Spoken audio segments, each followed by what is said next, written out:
Hello, and welcome to our webcast on the mental health of community college transfer students in Virginia, a research study funded by the ECMC Foundation. I'm Susan McKelvey, the Director of Research and Evaluation for the Center on Transition Innovations at Virginia Commonwealth University. In today's webcast, I will be giving a quick overview of the scope of this issue, including what supports are needed for community college transfer students with mental health challenges. I will also briefly share the results from Phase 1, which were used to develop the statewide survey and which are the main focus of today's talk. We received a 3-year grant from the ECMC Foundation to conduct an exploratory study on Virginia community college students who have transferred to a 4-year college or university. We conducted focus groups with community college students in Virginia who were preparing to transfer, and we also conducted interviews with administrators from Virginia's community colleges. The results from those were used to develop a research protocol and survey. Our purpose was to collect, analyze, and disseminate data to help reduce barriers for those students with mental health issues, with a focus on first generation and/or underserved individuals.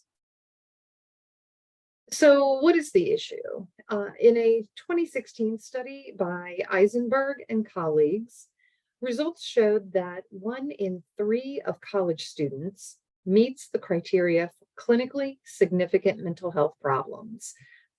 Chris Burt's 2021 article on looking ahead in higher education predicts that by 2030, mental health will be one of 5 of these key elements that drive higher education. With that said, the recent research on transfer student mental health is limited. In 2015, Beater and colleagues conducted a survey of undergraduate students between the ages of 18 and 24 in attending a university in Ohio. Their top concerns were the pressure to succeed, academic performance, and what they were going to do after they graduate. The students who emerged as the most anxious or depressed were transfer students, as well as upperclassmen and those living off campus. The Meir and Daltrey study found that transfer students were more likely to have mental health issues and were more focused on working than being involved on campus and in campus activities. Our first phase of our research focused on talking with community college students and community college administrators in Virginia to gain an insight on the mental health climate here. We wanted to know which practices and policies exist for students with mental health issues, and we wanted to know the participants' views on those policies and practices. For this entire study, we were able to gain Institutional Review Board approval. We were able to hold 3 virtual focus groups with students and 8 interviews with administrators across the state. We were able to identify 4 themes, which were academic advising, mental health awareness and stigma, and community engagement. So students had positive experiences with their academic advisors. Both groups felt that faculty and staff, however, still needed to be more aware of mental health issues and how to deal with them. At the time of the data collection for Phase 1, the community college policy on mental health was to refer a student out to the community. They did not have mental health counselors on Virginia campuses. Students and administrators would like to see more engagement with the college community as well. Results from Phase 1 drove the research questions and survey for Phase 2. We wanted to gather information from students who had made the transfer to a 4-year college or university to find out their concerns about transferring, the facilitators and barriers to transferring, and which services and supports were most helpful during the process and after. All participants indicated feelings of anxiety or depression, but may not have been formally diagnosed. And that was one of the screening questions for the survey to be able to continue to complete the survey. Our survey was piloted and reviewed by a group of 30 students as well as experts in the field. We made some changes based on their feedback because we wanted to ensure that we weren't asking any triggering questions or that we didn't overlook something crucial that we needed to ask. Section 1 of the survey collected demographic information, such as these items here. Section 2 of the survey asked about their concerns when transferring and what current demands on their lives contributed to their mental health. And then we asked about their ability to resolve those concerns. Was it on your own, with help from a friend, with help from a faculty member or advisor, or were you not able to resolve that concern after you transferred? Section 3 asked them about the resources they accessed and what were the best ones. Which ones did they access the most or the most often? And then we asked about virtual options that might be helpful. So we received 263 responses to our survey. The majority of the respondents identify as a woman at 63%. Most are white or Caucasian at 64%. And not surprisingly, the bulk of respondents are traditional college age students, so between the ages of 18 and 22 years old. A study by the Joint Legislative Audit and Review Commission, or JLARC, which was done in 2017, found that 37% of community college students are first generation. And as you can see here, our results support this. And with 37% indicating that they are first generation. And almost the bulk of the students who responded are full-time students. Next, I will share the results from section 2 of the survey, concerns and contributions. So we listed out the possible sources of concern and asked respondents to indicate their level of concern. And it was based on a 4-point scale. A response of 1 meant that they were not concerned at all, and 4 is very concerned. The top 5 concerns during the transfer process were anticipating academic demands and making sure credits transferred with an average of 3.31, experiencing increased anxiety and depression, averaging at 3.19, making friends was a concern as well, and staying healthy was a concern too. And we feel like maybe staying healthy emerged because these students were making their transfer during 2021 at the height of COVID. We then followed that question with asking them to indicate how or even if they resolved their concerns once they transferred. So you will see the top 5 concerns.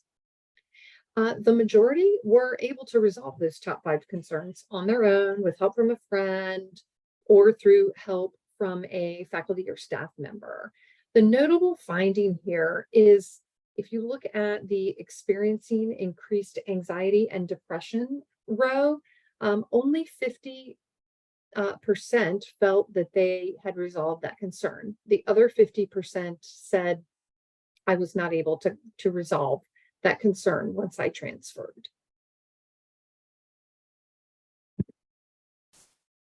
The top contributors to their anxiety and depression were personal and family life, finances, school, and work. So with this question, we again listed out the contributors and they indicated how often those items were an issue on a scale of 1 to 4. And we are including the percent of the total that chose either occasionally or very often contributes.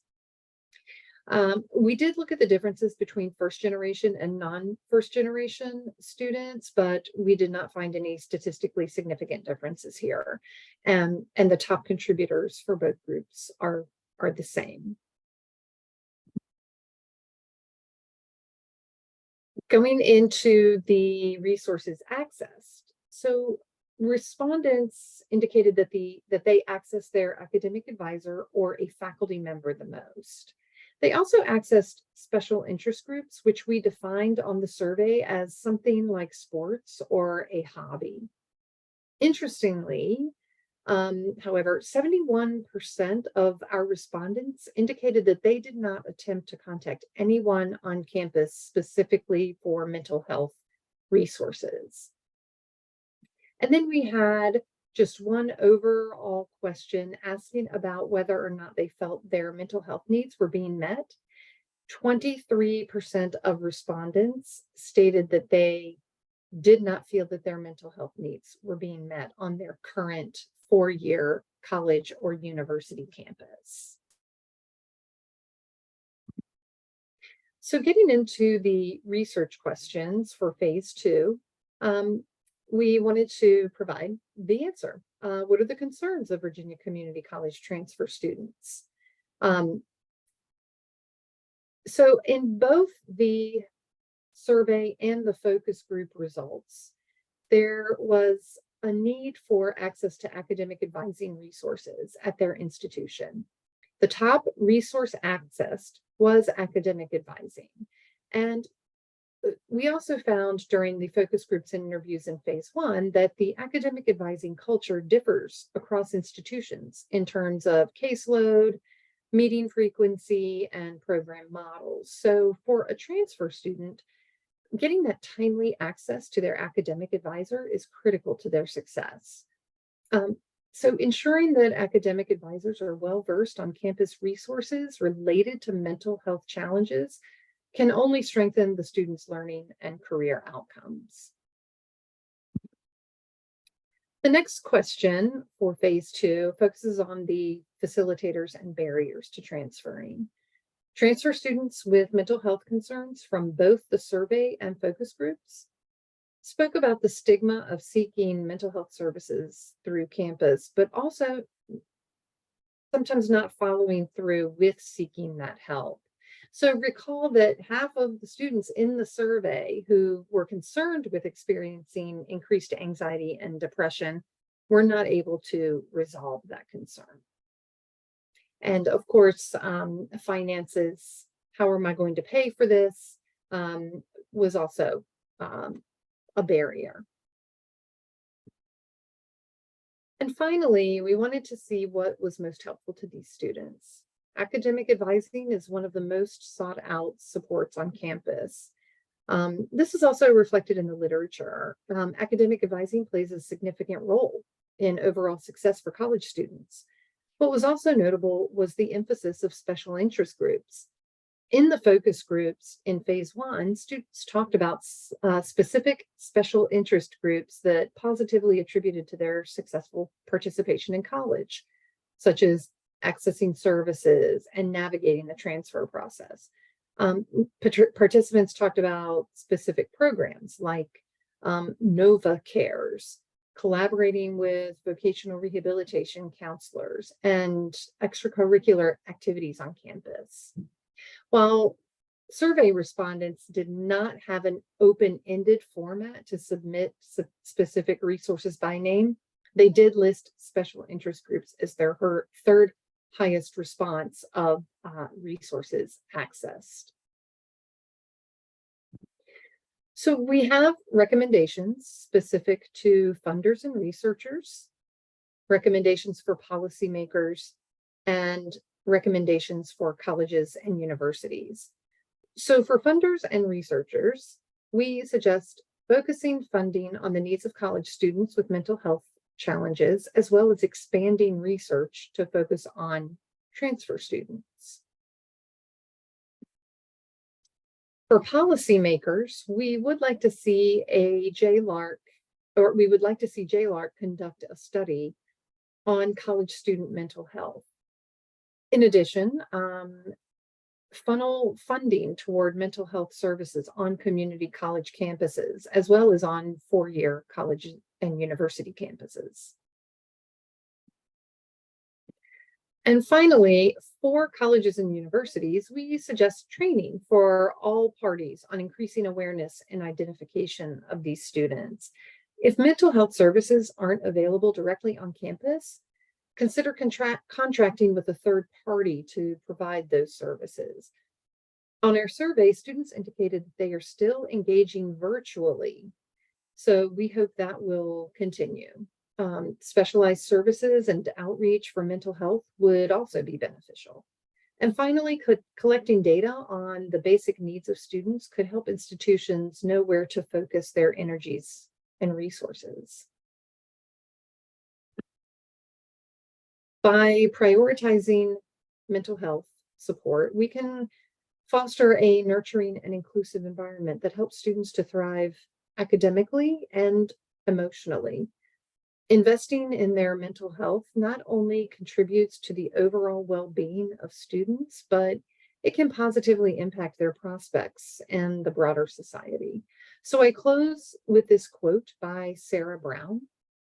And she says that prioritizing students' mental health isn't just the right thing to do, it's an institutional imperative. And of course, we welcome any questions or comments. You can reach out to our primary investigator, Christine Groh, our study coordinator, Jan Shea, or me, Susan McKelvey, at these email addresses. Thank you for your time and your interest in the mental health of our community college transfer students.